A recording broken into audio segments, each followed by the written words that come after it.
Movie की शुरुआत में हम लाना को देखते हैं। लाना अपने परिवार के साथ रहा करती थी, जिसमें उसका पति वॉट और उसकी बेटी रिया थे। इसी के साथ हम ये भी देखते हैं कि लाना एक कॉलेज में एज अ टीचर काम करती है। फिर एक दिन हम लाना को उसके कॉलेज में देखते हैं। आज दरअसल कॉलेज में सभी बच्चों का एग्जाम था, तो लाना सभी को टेस्ट पेपर्स देने लगती है। मगर पेपर्स देने के बाद लाना की नजर एक लड़के की तरफ जाती है। उसने आज से पहले इसको कभी नहीं देखा था और वो लगातार लाना को घूरता ही जा रहा था। लाना को ये काफी अजीब लगता है, मगर वो इस पर इतना ध्यान नहीं देती और अपने काम में लग जाती है। उसी दिन लाना जब अपनी बेटी को स्कूल से लेने जाती है तो यहाँ पर उसे वही सेम लड़का नजर आता है जो कि अपने डॉग के साथ घूम रहा था। लाना उसे देखती है और कुछ देर के बाद अपनी बेटी के साथ वहां से निकल जाती है। एक दिन गुजर जाता है और अगले दिन हम लाना को उसके कॉलेज में देखते हैं। यहाँ जब एक स्टूडेंट अपनी प्रेजेंटेशन दे रहा होता है तो उसी क्लास की दो लड़कियां जोर जोर से उसके ऊपर हंसने लगती हैं। लाना उन दोनों को ऐसा करने से मना करती है और उनका फोन भी अपने पास रख लेती है। पर यहाँ उनमें से एक लड़की लाना को कुछ अनाप शनाप बोलती है, तो इस पर लाना उसे क्लास से बाहर जाने के लिए कहती है। मगर तभी हम देखते हैं कि कल वाले सेम लड़के ने भी ये सब देख लिया था। तो जब लंच होता है तब लाना कॉफी पीते हुए विंडो से बाहर देखती है कि नीचे वही लड़का उस लड़की को परेशान कर रहा होता है। वो उसकी सारी किताबों को उसके बैग से निकाल देता है और उसकी साइकिल को भी काफी दूर फेंक देता है। वो लड़का ये सब करके दरअसल लाना का बदला ले रहा था। फिर लाना अपनी एक कलीग से उस लड़के के बारे में पूछती है तो उसे पता लगता है कि उसका नाम बेनी है। फिर स्कूल खत्म हो जाने के बाद वो बेनी को एक खाली क्लासरूम में बुलाती है और वहाँ पर उससे कुछ सवाल जवाब करती है। वो यहाँ पर बेनी से पूछती है कि तुम क्लास में हमेशा शांत क्यों बैठे रहते हो और तुम किसी से भी बात क्यों नहीं करते। और ये पूछने के साथ ही वो बेनी के पैर पर अपना हाथ रख देती है। तब बेनी उससे पूछता है कि तुम आखिर मुझसे चाहती क्या हो। तब लाना बोलती है जैसा तुम सोच रहे हो वैसा कुछ भी नहीं है। तुम क्लास के हर टेस्ट में फेल हो गए हो और मैं ये सब इसलिए पूछ रही हूँ ताकि तुम्हारी पढ़ाई में कुछ हेल्प हो जाए। और ये बोलकर लाना वहां से चली जाती है। वहां से लाना अपने घर पर तो जाती है, पर यहाँ पूरे समय उसके दिमाग में केवल बेनी ही चल रहा था।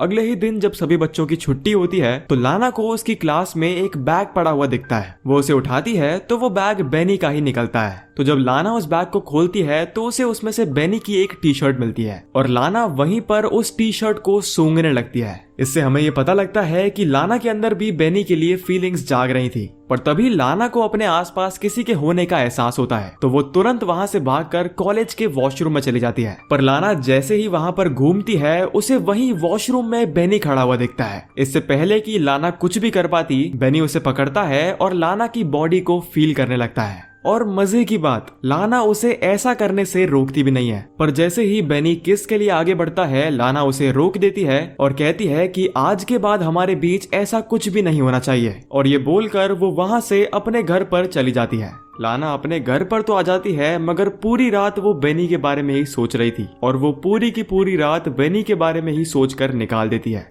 अगले दिन स्कूल में बेनी वापस लाना को घूरता है तो लाना भी उसे देखती है, पर बेनी लाना से अपनी नजरें हटाता ही नहीं है। फिर जब छुट्टी होती है तो सब लोग अपने घर के लिए निकल जाते हैं, पर बेनी लाना के पास आता है और उससे बोलता है कि मुझे तुमसे अकेले में कुछ बात करनी है। ये दोनों फिर वहाँ से एक कोने में जाते हैं जहाँ पर लाना बेनी को समझाती है कि कल हमारे बीच जो भी हुआ वो बहुत गलत था और अब से ऐसा कुछ भी नहीं होगा। पर तभी इनके बगल से दो और टीचर्स गुजरते हैं, तो ये दोनों उनके जाने का वेट करते हैं और उनके जाने के बाद लाना बेनी से कहती है कि अब से ऐसा कुछ करने का सोचना भी मत। और ये बोलकर वो वहां से चली जाती है। फिर जब लाना अपनी गाड़ी के पास पहुंचती है तो उसे अपनी गाड़ी का साइड मिरर टूटा हुआ मिलता है। ये देखकर लाना को बेनी पर शक होता है, पर वो इसको नजरअंदाज करके अपनी बेटी को स्कूल से लेकर वहां से अपने घर पर चली जाती है। उसी दिन लाना का हस्बैंड उसके पास आता है और उससे पूछता है कि गाड़ी का साइड मिरर कैसे टूटा। पर तब लाना इस बात को टालती है और वॉट को अपनी चाय पीने के लिए कहती है।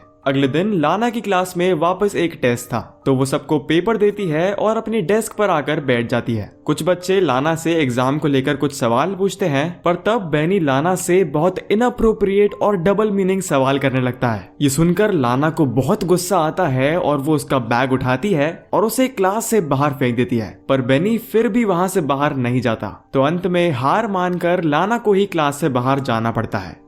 अगले दिन हम लाना को उसके घर में उसकी बेटी के साथ देखते हैं। तभी इनका लैंडलाइन फोन बजता है तो लाना उसे उठाती है, मगर सामने से कोई कुछ भी नहीं बोलता। कुछ देर के बाद वापस से ऐसा होता है तो लाना समझ जाती है कि ये हरकत कोई और नहीं बल्कि बेनी ही कर रहा है। और इस हादसे के बाद लाना के मन में बेनी को लेकर दहशत बैठ गई थी। अगले दिन जब वो स्कूल आती है तो देखती है कि बेनी भी यहाँ पर मौजूद था, तो वो वहाँ से सीधा रिसेप्शन जाती है और झूठी सिक लीव लगाकर अपने घर पर वापस चली जाती है और अगले कुछ दिन वो अपनी फैमिली के साथ ही रहती है।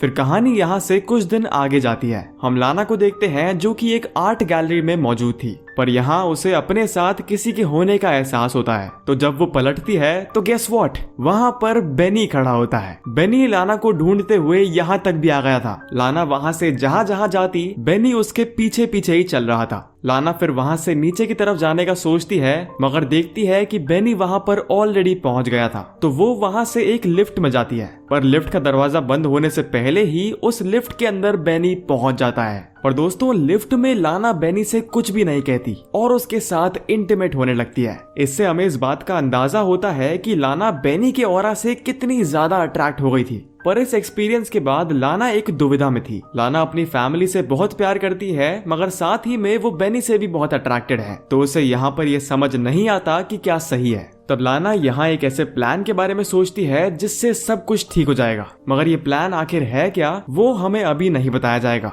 लाना अगले ही दिन स्कूल जाती है और वो सीधा प्रिंसिपल्स केबिन में घुस जाती है। यहाँ पर उसे कई सारी चाबियां मिलती हैं, जिससे वो वहाँ मौजूद लॉकर्स को खोलने का ट्राई करती है और किस्मत से उनमें से एक लॉकर खुल भी जाता है। वो उसमें से फिर फाइनल एग्जाम के पेपर्स निकालती है और एक पेपर को बड़ी ही शांति से बेनी के कोट में रख देती है। और फिर आता है अगला दिन। आज के दिन लाना बहुत ज्यादा खुश थी। बेनी पकड़ा गया था और पेपर्स चोरी करने के झूठे इल्जाम में पुलिस उसे स्कूल से ले जा रही थी। फिर अगले दिन जब वो कॉलेज में बेनी की बेंच को खाली देखती है तो उसे उसके बेनी के साथ हुए पुराने किस्से याद आते हैं। इसका मतलब बेनी लाना के दिमाग में एक बहुत गहरी छाप छोड़ गया था।